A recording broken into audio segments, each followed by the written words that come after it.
Madame, Monsieur, bonjour. À la veille de son échéance, le plan stratégique 2017-2020 de l'autorité marocaine des marchés des capitaux, l'AMMC, a fait l'objet d'un bilan d'étape. Quelles sont les réalisations et quel a été leur impact sur le marché des capitaux et l'investissement au Maroc? Nous posons ces questions à la présidente de l'AMMC, Zahayat. Bonjour et bienvenue. Bonjour. Alors, ce plan stratégique s'articule, n'est-ce pas, autour de 4 axes principaux. Le premier est d'une importance vitale, vu qu'il vise à renforcer ou à rétablir la confiance. Jusqu'à quel point la confiance a-t-elle été rétablie dans le marché des capitaux au Maroc? Alors, la confiance dans les marchés des capitaux, il s'agit de la renforcer. Aujourd'hui, l'autorité marocaine du marché des capitaux a parmi ses principales missions d'abord de protéger l'épargne qui est investie en instruments financiers, donc actions, obligations, parts d'OPCVM, enfin tout type donc d'instruments financiers pour les épargnants et les investisseurs. Mais nous devons également veiller au bon fonctionnement du marché des capitaux, veiller aussi à ce qu'il y ait l'égalité des traitements, des épargnants, donc l'équité de traitement. Alors la confiance passe par d'abord une amélioration de la communication financière, donc des émetteurs, des sociétés qui font appel public à l'épargne, soit en émettant lorsqu'ils sont cotés à la bourse, soit lorsqu'ils émettent des titres de créances. Et là, je pense que l'une de nos réalisations majeures, je dirais, a été la publication de notre circulaire d'appel public à l'épargne, qui a été donc publiée en juin 2019 et qui a revu à la fois la fréquence et la qualité de l'information qui doit être transmise au marché par les émetteurs, avec même une fréquence trimestrielle des indicateurs financiers. Nous avons également, avec également un rapport annuel et semestriel plus étoffé.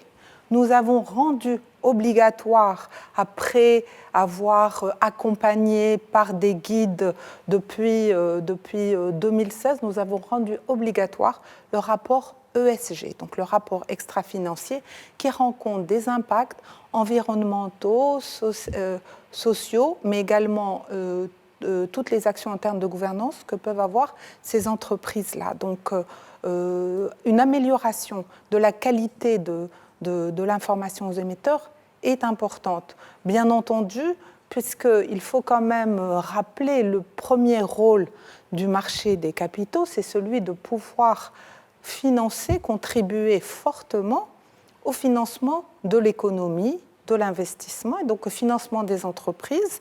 Et la nouveauté qui a été à la fois annoncée par la Bourse de Casablanca, mais également qui a donné lieu aussi à des aménagements de notre part, c'est ce marché pour les PME. Aujourd'hui, les petites et moyennes entreprises pourront venir lever des fonds à la Bourse de Casablanca et pour eux, nous avons aménagé les règles d'introduction en bourse, mais aussi la fréquence de l'information. Par exemple, parmi une des règles, nous demandons à une société qui s'introduit sur le marché principal de la bourse qu'il y ait au moins 3 exercices certifiés. Pour les PME, ce sera qu'un seul exercice. Est-ce que cette question de transparence par rapport à toute l'information qui doit être divulguée, est-ce que ce n'est pas un frein justement par rapport aux PME pour lever des fonds, que ce soit sur la bourse de Casablanca ou autre? C'est la raison pour laquelle nous avons adapté le niveau d'information qui est donné. Mais il faut savoir que si nous avons d'un côté des PME qui cherchent à se financer, nous avons de l'autre côté l'argent des épargnants qui va venir. Donc il y a un niveau minimum et ça a été toute la gageure, disons, de ce marché alternatif où trouver le bon équilibre entre communication qui soit allégé pour les petites et moyennes entreprises, mais qui ait suffisamment d'informations quand même pour rassurer les investisseurs et les épargnants. Il est clair qu'aujourd'hui, il n'y a pas de frein en termes de taille pour venir en bourse, puisqu'on peut avoir une opération même de 5 millions de dirhams. En revanche, il est clair qu'il y a un travail d'organisation de l'entreprise, notamment en termes de gouvernance. Nous avons également exigé qu'il y ait au moins un administrateur indépendant.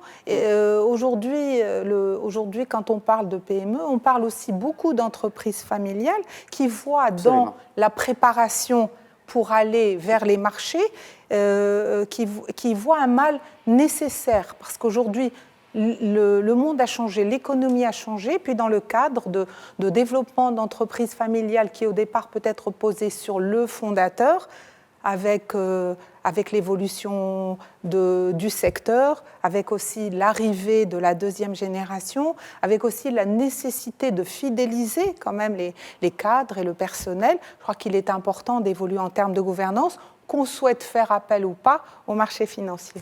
Il y a aussi le volet de l'épargne, donc le renforcement, n'est-ce pas, de l'épargne et des capacités des épargnants. Alors aujourd'hui, il est clair qu'il y a ce problème d'épargne au Maroc.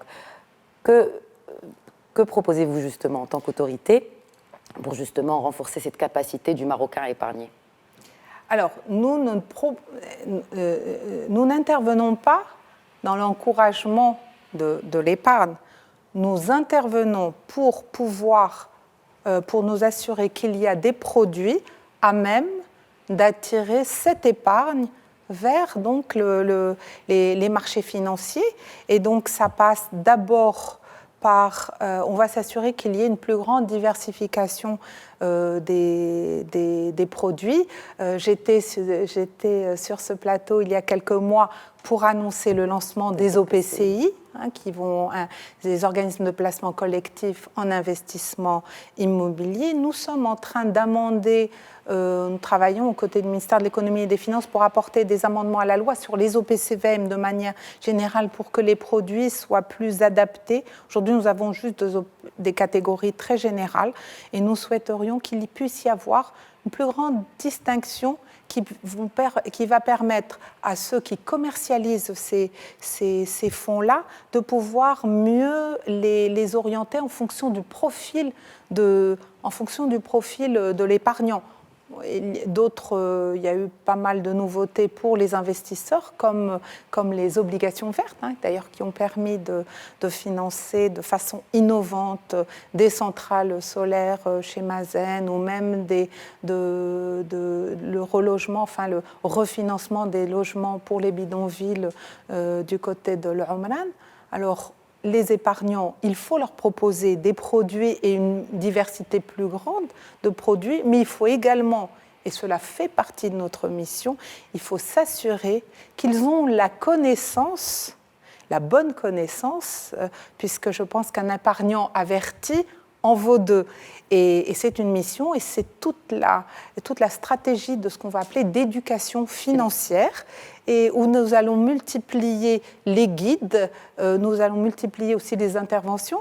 Probablement que cette intervention, je vous remercie d'ailleurs, laquelle j'ai répondu très rapidement, fait partie aussi de cette campagne de vulgarisation de ce que sont les marchés des capitaux, à quoi ils servent et à quoi doit s'attendre l'épargnant et qu'est-ce qu'il doit vérifier avant de savoir, de s'assurer s'il peut aller investir en actions ou si tel ou tel instrument financier est pour lui. Donc, mais ça, c'est un travail de très très longue haleine. C'est un axe important de notre stratégie, mais à mon avis, c'est un axe qui va rester toujours. Parce que ça ne se limitera pas à 2020, donc non, il ne peut pas se limiter, stratégique. D'autant plus qu'il y a beaucoup d'évolutions réglementaires. Très bien. Malheureusement, bien sûr, vous avez dit que c'est un travail de longue haleine et malheureusement, on peut en parler pendant plusieurs heures, mais le temps de cet entretien s'est terminé. Et puis, pour rappeler que finalement, l'autorité marocaine du marché des capitaux n'est pas seulement le gendarme du marché des capitaux, mais aussi est là pour l'éducation financière. Merci beaucoup, Nzar Hayat. Merci beaucoup. Merci de nous avoir suivis. Très bonne suite des programmes sur notre antenne.